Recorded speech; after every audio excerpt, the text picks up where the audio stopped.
anyway, so that's a picture painting by John Buxton that kind of reminds me of what my family might have been like. That painting is called Kinsman of the Shawnee, and it's French and Indian War times. I have that painting uh, in my living room. It's really neat. So we kind of like that. So just a little bit about how I kind of got started on this. Most of you are old enough to remember the miniseries Centennial that came out in 1978. It was one of the first of its kind. It was 25 hours of history of a Frenchman and his life. He was a trapper that went to St. Louis, and then he traveled to Colorado, and he married a native woman, and it was a really interesting story. It went from I must have been early 1800s to modern day, and that's what got me really interested in what my family history was like. I knew about the Shawnee, but I didn't know a lot, and so I started doing my research. And another thing that got me really interested was the books called the Kemp Chronicles, and they were written by John Jakes to commemorate the 200th anniversary of the Declaration of Independence, and it was all about the United States, how it was formed. It was a historical novel, so there's a lot of things in it where this person that was the main character got into different scenarios, and it was fascinating reading. And I didn't pay much attention to history in high school, so this really got me going again.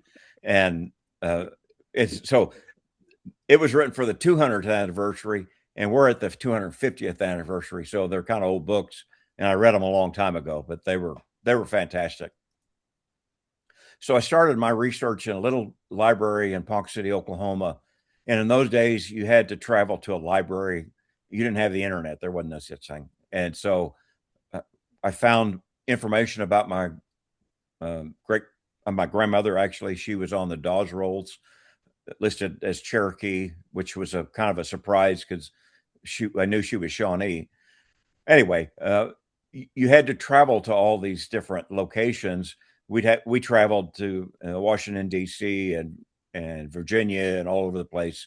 Spent a lot of time in libraries, historical societies, and even some federal record centers. Now everything's online. Not everything. The best stuff is still local. So this is my Shawnee lineage. Paxinosa was a fairly well-known Shawnee leader in Pennsylvania and New York. His He had Silverheels, who was my fourth great grandfather, and Silverheels had a son that he named Silverheels as well. That I call him Silverheels too. He was actually on the Treaty of Fort Meigs, which was the last treaty that they did, post-war treaty, and so he was listed on there. And then Mary Silverheels was my great great grandmother. Julia Ann Ellick was my great grandmother. She's there on the left, and my grandmother is on the right with my dad on his lap. And we did some mitochondrial DNA studies of one of my cousins who was a maternal from the maternal line. And it turns out that Mary Silverheel's mother, or Silverheels the second's wife, was probably an Ojibwe woman, or her mother might have been an Ojibwe woman. The Ojibwe and the Shawnee lived pretty close together at times, and the DNA of the Ojibwe tribe is pretty unique. It's extremely unique, and so we're pretty sure that that was what she probably was. A little bit about the history of the Shawnee tribe. I'm going to talk about each one of these, but very quickly. The Shawnee were known as the greatest travelers. They lived on the east coast of the continent. Off and on, they were as far south as Florida and Alabama. They were in Ohio. They may have had something to do with the Fort Ancient and the Serpent Mounds. It's not particularly clear, but there seems to be some scholars that think that they had something to do with that. In the 1630s, they were in Ohio and were with the Iroquois Confederacy. The Iroquois pushed a lot of people out of that area. They were trying to keep all the furs and stuff for themselves. And so they pushed the Shawnee out. Shawnee went to Pennsylvania and then in Ohio, New York. And then they were with the Delaware in Pennsylvania when the Delaware signed a peace treaty with William Penn. And that was one of the first peace treaties signed by anybody. They bought some land. The Shawnee liked the Quakers. They felt like they were the people that treated them the best. Even late in our history, they even said that they thought they were the best people that they ever came across. So later, and what you'll see here is you'll see peacetime, wartime, peacetime, and it just continues. It's like Groundhog Day. It just keeps happening. So in 1750, the Shawnee were trading furs with the French and the British at Portsmouth, which was called Lower Shawnee Town at that time. We had a big town right there it was actually like right along the river, and it got washed out. But they traded a lot of furs with them. And then they also were in Pittsburgh, Fort Pitt, for quite a bit. And I'm going to go into each of these a little bit more later. But of course, the French and Indian War broke out about 1754. The tribes both aligned with both sides. And their mindset was whoever can help us the most and keep the other ones out. It was always an antagonistic relationship. And then later, of course, the Revolutionary War started, and the Shawnee aligned with the British. They never aligned with the Americans. First, they just didn't like the Americans. And then a later war was the Northwest Indian Wars, which was another big one. And what you see here is every time they go to war, it's because of the encroachment of more and more settlers coming into their land, or what either used to be their land. And they had fighting between the settlers and the Shawnee and the other tribes. It was just nonstop almost. And then the War of 1812, Shawnee leader Tecumseh aligned with the British to expel the Americans out of Ohio. He was young and brash, and the older Shawnee leaders, Blue Jacket, Black Hoof, they'd had enough. After the Northwest Indian Wars, they decided that they were done fighting. And Tecumseh and his brother, the Prophet, they still wanted to fight. They thought they could get rid of the Americans. And of course, that didn't work out. The Treaty of Fort Meigs was the last treaty after the War of 1812 that forced the Shawnee onto 3 small reservations in northwest Ohio. And they left Ohio in 1830 during the Indian Removal Act. So they left Ohio and they moved to Kansas, or what became Kansas, the northeast part of Kansas. And they were given 1.6 million acres of land. And then they turned them into small allotments. They were there. They moved there 1830, and by 1854 there was more white settlers trying to move into Kansas. And then it was a territory. They were going to make it a state and all that. And so they basically pushed the Shawnee out again and pushed them down into Oklahoma. And they forced them to sell their lands in Kansas and become citizens of the Cherokee Nation. So we actually lost our sovereignty when that happened. Our Shawnee tribe was essentially disbanded and put underneath the Cherokee. So there's probably a bunch of our citizens who know themselves as Cherokee and may not know they were Shawnee. I've talked to some people, cousins that hadn't been around here, and they didn't realize that they were Shawnee. And in 2001, we had some of our leaders who were still around petitioned the federal government to let them have their sovereignty back. The government agreed. We have our sovereignty back, and so since 2001, we've grown our tribe. People are coming out of the Cherokee Nation and becoming Shawnee citizens again. And so now we have a pretty good group. We've got about 4,000 members right now. And between the three federally recognized Shawnee tribes, there are probably 12 to 15,000 citizens here in Oklahoma. Well, they're all over the place, of course. So a little bit about my ancestors. Silver Heels was my fourth great grandfather, direct line. Cornstalk was my great uncle, and then Nana Halima was their sister, and all three of them were quite prominent in the Shawnee tribe. And the interesting thing is, had they been nobodies, I would have no clue who they were.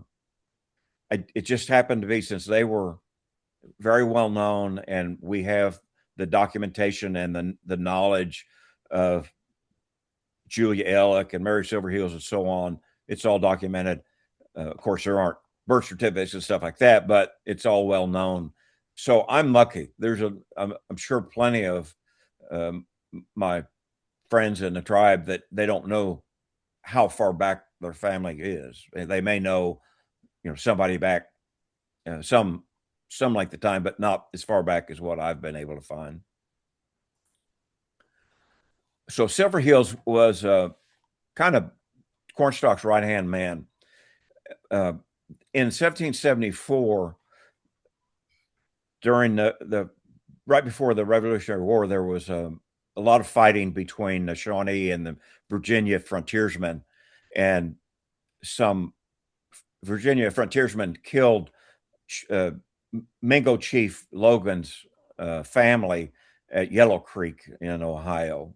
They got him drunk. They pretended to be friends. They got him drunk, and then they just killed him. And Logan wasn't there, but he killed his whole family. And Logan was actually Shawnee, but he was a Mingo chief. And then he went on a warpath, and so that started what ended up being one of the wars that they got into. And in the Northwest Indian Wars, Silver Heels killed a man named Abel Sherman outside of a Fort Fry near Beverly, Ohio. The man was out by himself, and Silver Heels had planned on actually capturing him, which was pretty common. They would take people captives. And the man saw him coming, and he shot at him and hit one of the men that was with Silver Heels. So Silver Heels said he didn't have any choice but to kill him. Well, after the war in 1798, Silver Heels was living at what became Stockport, Ohio. And there were some men that were salt makers making salt, and he happened to come up on their camp, and they knew him, and they got to talking to him, and they got him drunk, and he started bragging about the people that he'd killed, and he mentioned he killed this Abel Sherman. Well, Abel Sherman's son happened to be one of those salt makers, and Silver Heels told him that he'd gotten the man's gun, and it was a musket. And he said he didn't have any use for it, so he stuck it in an old tree trunk. And the son went back to the site where his father was killed and found what was left of the gun, the barrel, in that tree trunk. And a couple of weeks later, they found Silver Heels dead in his camp along the river there. So nobody knows who did it, but you probably have a good idea. So Cornstalk was a peace chief of the Mokoche division, but he was also a pretty merciless warrior and a leader during war times.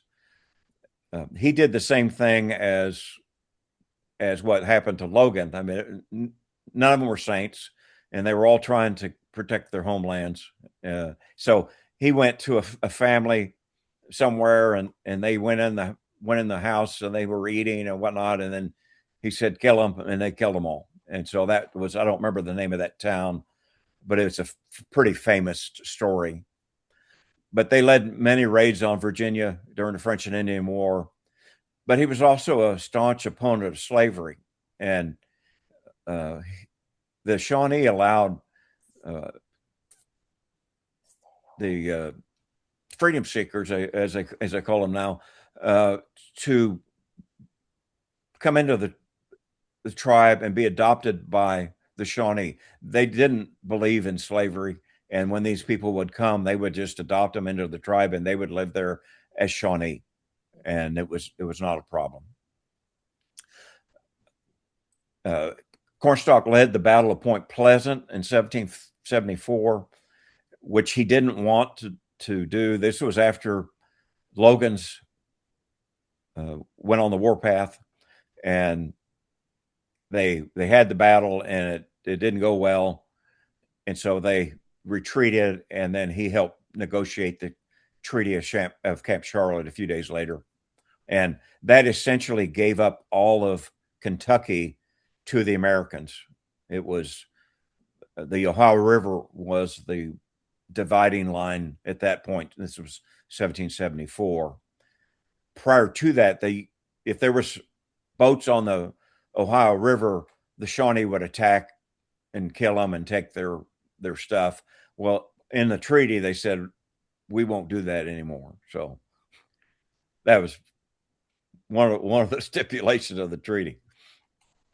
He was murdered at Fort Randolph, which was the same site as Point Pleasant, by the American militia there in 1777. He had gone to try and tell the commander at the fort that his warriors wanted to go fight with the British, and that he didn't want it, and he didn't think he could stop them, so he was just warning them, and they took him hostage, and he was there for several weeks when his son showed up to find out where he was.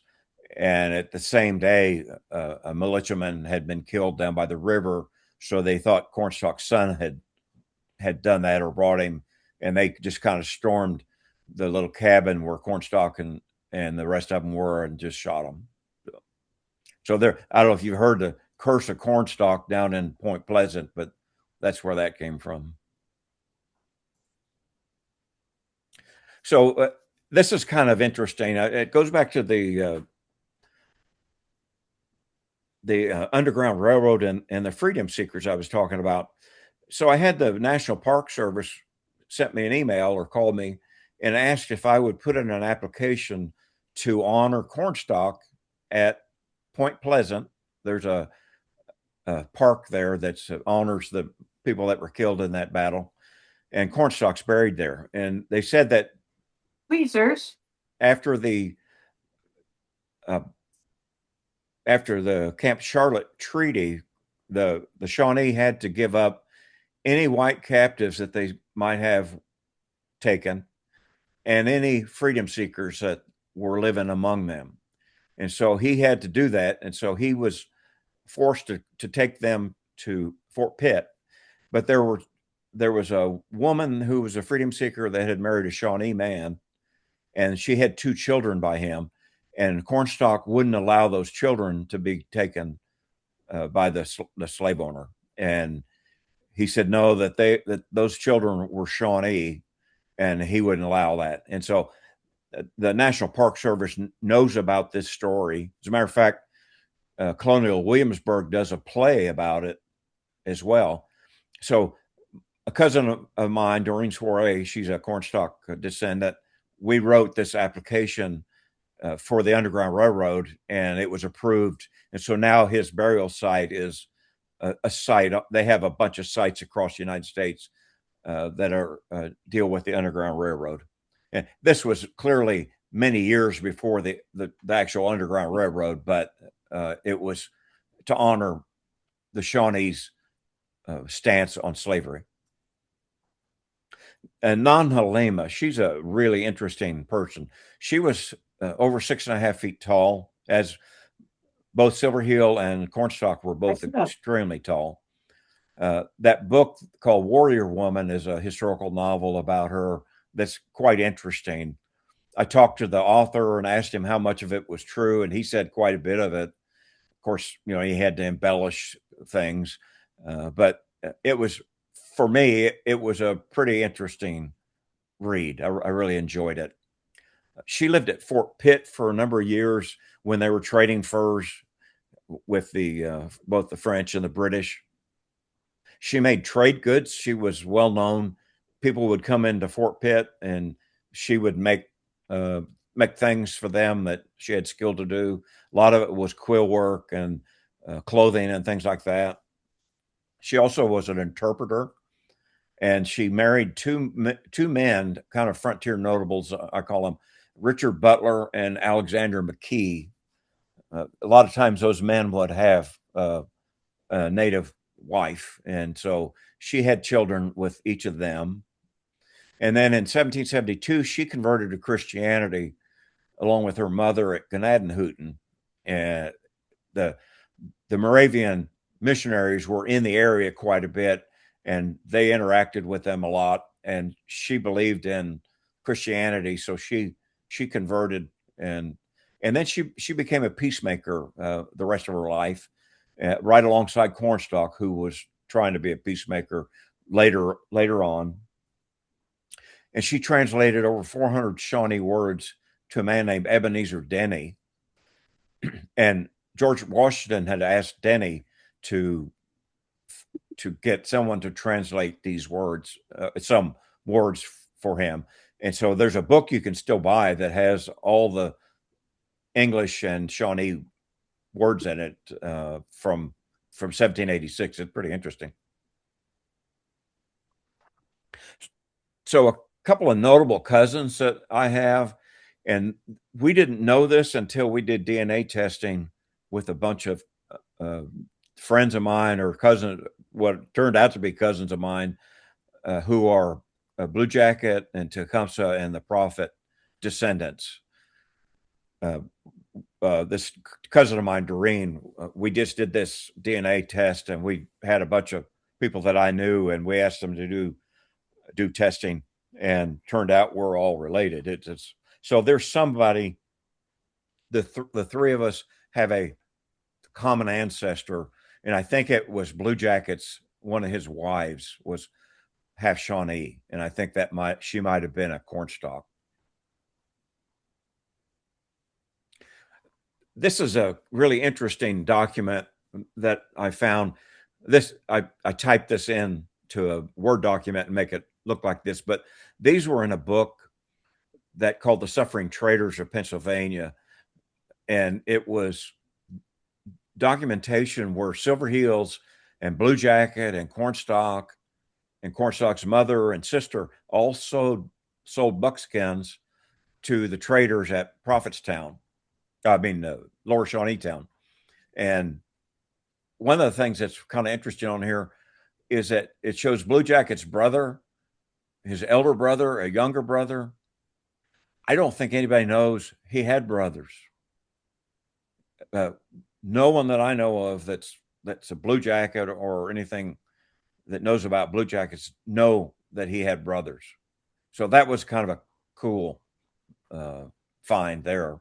But to see my ancestors in these books in 1756 is, especially being Shawnee, is really interesting.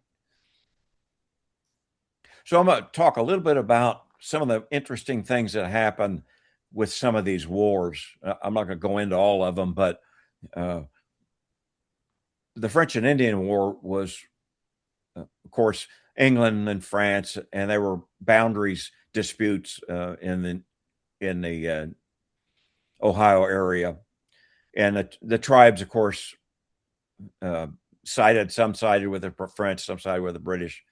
And then this is where Shawnee war parties led by Cornstalk, Silver Heels, they attacked a lot of settlements in Pennsylvania and Virginia, like I had mentioned earlier. So this was particularly interesting to me. They attacked Fort Upper Tract. There were several hundred Shawnee and Delaware warriors, 1758. This was in Augusta County, Virginia, which is now West Virginia. They killed all 22 inhabitants, and then they burned the fort to the ground, so they don't know exactly where it was. But my fifth great grandfather, John Hutchison, who was a Scottish immigrant, was killed there. So somebody in my Shawnee family, and I don't know who, killed my fifth great grandfather, John Hutchison. And he was living there with a bunch of other people. They had actually been given the land or patented the land, and they weren't supposed to, but they had given them the land, and they were living there. And of course, this happened. He had his daughter, that was my fourth great grandmother, and she married a man named Ephraim Wilson. And I saw a note on somebody's history that the Wilsons, Ephraim and my fourth great grandmother, Catherine Wilson, moved out of the area because of Indian trouble. And so I'd say, yeah, that's probably a good reason. So after the French and Indian War, the French lost, of course, and Britain claimed all the lands east of the Mississippi, all the way to the Mississippi. But they didn't want people settling in that area. They had the natives were not involved in the Treaty of Paris, and they were really mad about it. And they what turned out was they thought they were going to have their land back. Well, that's not what happened. And so the Britain decided to establish this proclamation line of 1763, saying that they couldn't have any settlements west of the Appalachian Mountains. And that didn't last very long. The settlers saw this land, open land west of the Appalachians on the other side of the mountains, and they went ahead and started moving there, of course. And so that lasted a few years, but in 1774, more hostilities happened. There was a big problem with the natives on one side and the settlers on the other side. They kept bumping into each other. They didn't want them in each other's faces. So there was lots of people killing other people. And so this is when Logan's family was killed, and it started the war right before the Revolution. So when this happened, Logan was on his way to Chillicothe in Circleville to kill a bunch of traders that were from Fort Pitt. They had gone there for Cornstalk. He had invited them for trading purposes, and he found out that Logan was on his way. So he got Silverheels to escort these traders back to Fort Pitt. That's 250 miles or something like that. And he was able to avoid Logan's war party and get them back to Fort Pitt. But the commandant of Fort Pitt hated the Native Americans. So when Silverheels and his party left, they got on the river and started leaving. He sent 50 men to go kill them. And so they caught up with them and they shot him. They shot at him, and Silverheels got shot in the chest, and it was a pretty bad wound.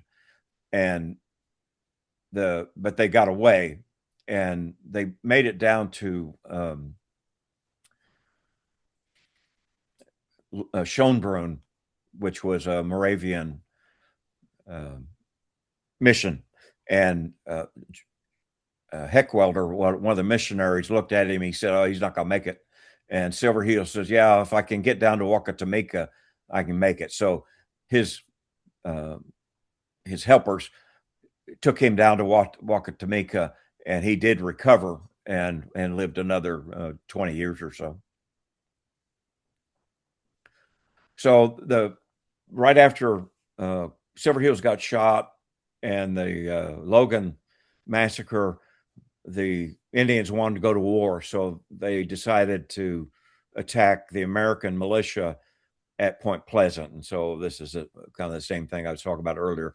But Cornstalk led 1,000 Shawnee and Mingo warriors, and they ambushed the militia at Point Pleasant. they fought all day long. And at one point, there were Cornstalk was being flanked by some men, and he thought that was Lord Dunmore's men, a fresh group of fighters coming in, and so he decided uh, to go back across the Ohio and head back home. So they went back home, and he got his men together, and he didn't want that fight, but he told them, he said, "What do you want to do? Do you want to continue to fight? We're not going to make it, or just what do you want to do?" He said, "If we continue to fight, we might as well kill all of our women and children and go fight to the end." And they all didn't say anything, and so they said he buried his hatchet in a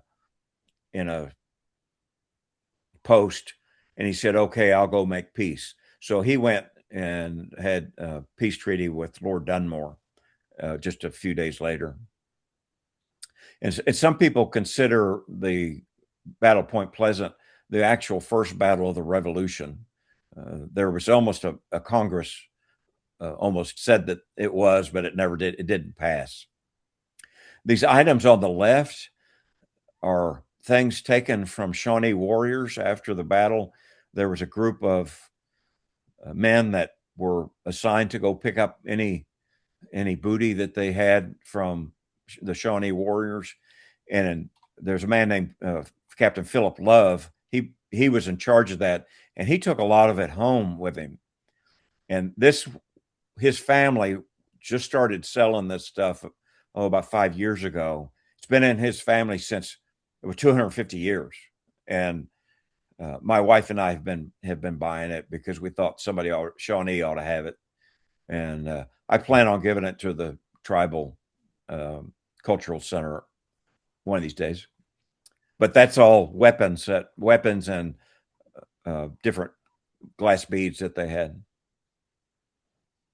And then, as I talked about this, Cornstalk had gone to Fort Randolph, which is the site of Fort of Point Pleasant now, and tried to tell them that he couldn't keep his men from joining in with the British, and so they ended up killing him, and then the Shawnee did fight along with the British during the war. So in 1780, this is another really interesting piece of action.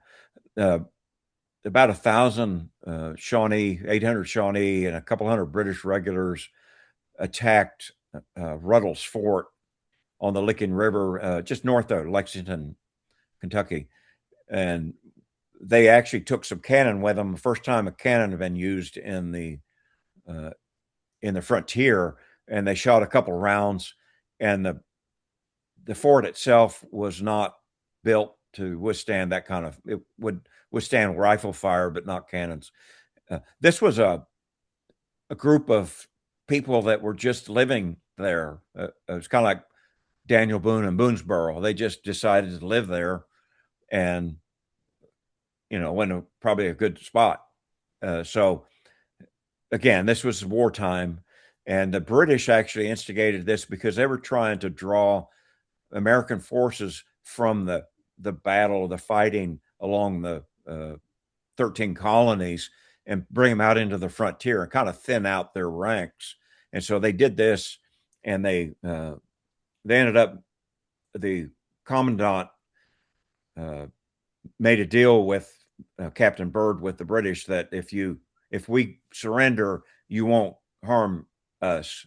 And he said yes. And so when they surrendered, they opened the gates, and quite a few Indians went in there, and they killed a number of people. And they did get that stopped. They didn't kill a whole lot, but it was plenty. And they took a lot of captives. There were a number of people that were taken captives that went to the Shawnee. They went to the Delaware. There were a lot of slaves at the time that were in this fort that were taken by different people. And I have a friend who had family that were part of the slaves that were there.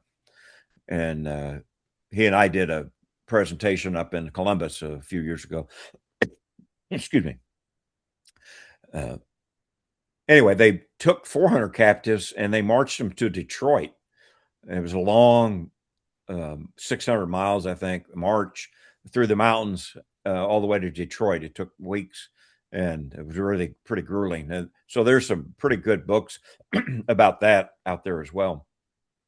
So one of the things I've discovered just by accident was that I've got a DNA connection with the Ruddles. Excuse me. I knew of a connection with the Bowmans. So Isaac Ruddle's wife was a Bowman, and my fifth great grandfather was a Bowman, and they lived in the same area in Virginia. And I think they're cousins, or thought they were cousins. But then I found a connection to the brothers of Isaac Ruddle. So he had several brothers, and I've got DNA connections to descendants of all the brothers, which means that we have a common ancestor at their father or somewhere above their father. So I don't know whether, there's any Ruddle in my family, or they have something in Bird or Lee or whatever it might be in their family. Excuse me. I don't usually talk this much.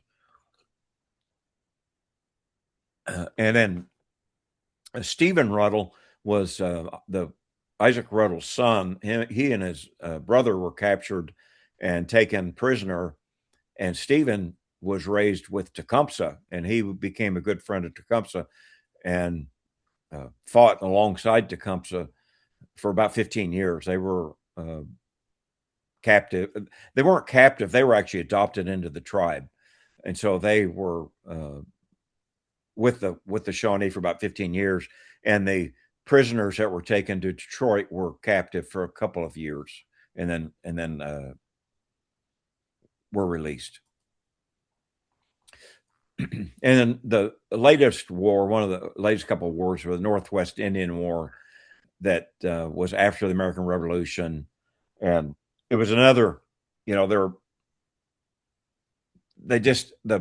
settlers just wouldn't stop coming. And so they were all trying to keep them out. And this one was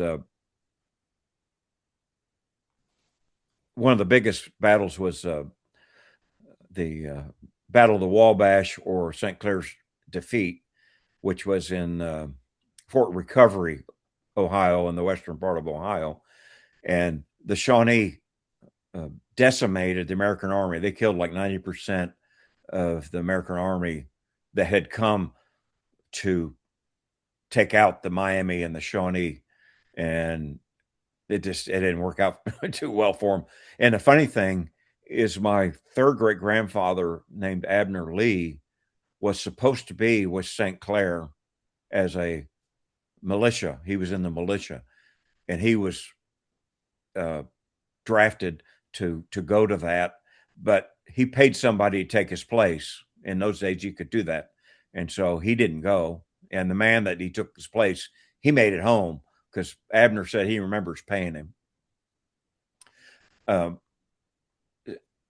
About this time, there were a big group of Shawnee that moved to Spanish territory, which is Missouri now.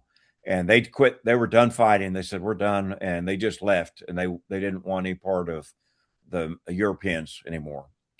And then Tecumseh, of course, he kept on wanting to get rid of the Americans. So, of course, he was there in the War of 1812 and got killed at the Battle of Thames. And that basically ended all of our fighting against the Europeans and the Americans from that point. Most of the Ohio Shawnee, like Blackhoof, Blue Jacket, and those men, they did not get involved in the War of 1812. So in 1830, they moved the Shawnee to Kansas. The Indian Removal Act came about. Andrew Jackson said all the tribes need to be west of the Mississippi, because no white man would ever want to live there. And so they they essentially made the Shawnee sell their land. They were farming.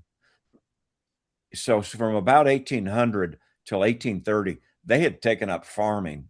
They had some fine farms in Northwest Ohio, and the settlers around there wanted their farms, and Andrew Jackson wanted to get them out of there, so they ended up pushing them to Kansas, and they essentially, Kansas was not Ohio. I can tell you that. Uh, while in Kansas, they opened up this Shawnee Methodist mission. It was run by the Methodist Church, called the Shawnee Emanuel Labor School, and it was essentially a vo-tech school. They had realized that trying to teach them English, reading, writing, arithmetic wasn't a bad thing necessarily, but it wasn't going to help them in their lives. So the church and the men of the tribe said, let's teach them trade. So that's what this school was for. It's still there. I'm on the board of this school. It's a fantastic place to visit. It's the only thing that I can touch that was Shawnee. I can go in there. My cousins and my great grandmother and her family all went to school there. I can go in there and know that they were there, and that's pretty cool for me. But as things kept happening, the Civil War happened, and in Kansas it was especially bloody.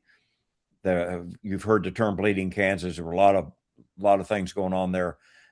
Eventually, they pushed the Shawnee down into Oklahoma, and so 1867, the Cherokee who had fought with the South were being punished, and they had to take the Shawnee in as adoptees into their tribe. So in 1867, most of the tribe moved down to Oklahoma and became Cherokee citizens. So I'm still a Cherokee citizen, and I'm a Shawnee citizen. And then the Dawes Act in the late 1800s divided up all of the Cherokee Nation into land allotments for each tribal member, and the rest of the land, which was considerable, was open for a white settlement. These are a couple of cousins of mine, famous cousins. Yvonne Shoto and Moselin Larkin were both prima ballerinas in the 40s, I think it was, 40s, maybe 50s. There were 5 Native American ballerinas at that same time, and they called them the 5 Moons. And it was, that's a pretty rare thing. And so and 2 of them happened to be my Silver Heel cousins. Both of these women were Silver Heels descendants. And then on the bottom picture is some Blue Jacket cousins that we were in Tulsa, got together and had lunch, and we're visiting. And so we get together every now and then. And I'm not totally unfamiliar with the Rotary Club in Lenexa, Kansas, which is a suburb of Kansas City. I was doing some work with their historical society, and their president was in the Rotary Club, and they had this banner that had a caricature of a Native woman on it. She had eagle feathers and all that. It was a cartoon, and they had realized, maybe this doesn't look right. So they asked me to help them with it, and they have this statue of this woman called Nenexi, and that's the name of the town. Lenexa came from her. She was a Shawnee woman that lived there and was a fairly prominent citizen. And so they have this statue of her. And I said, why don't you just put that statue picture on there? And then they didn't have an explanation as to who she was. So I had them put this on there. So they now have a really nice banner. And I got hold of some of the Blackhoof family, who she was married to Blackhoof, and they agreed that it looked a lot better than what it did.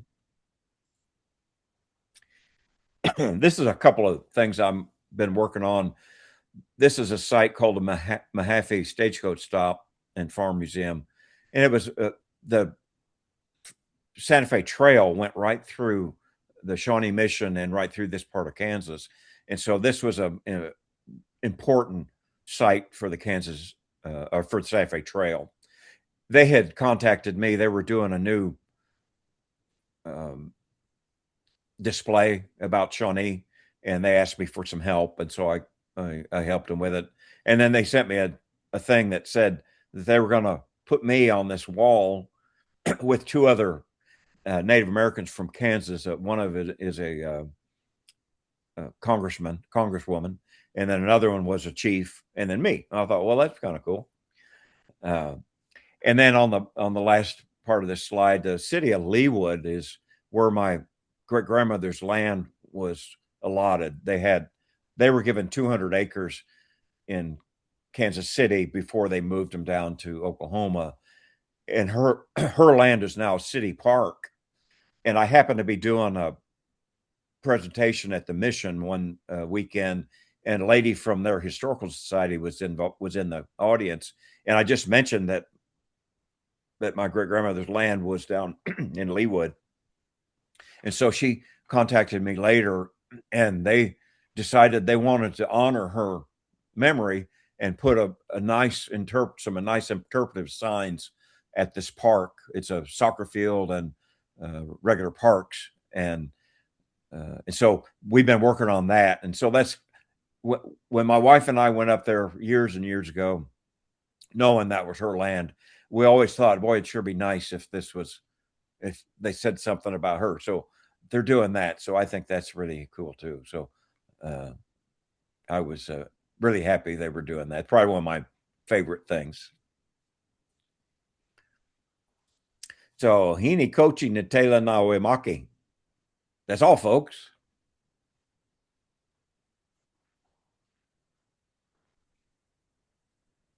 Well, wonderful. Thank you so very much, Jim.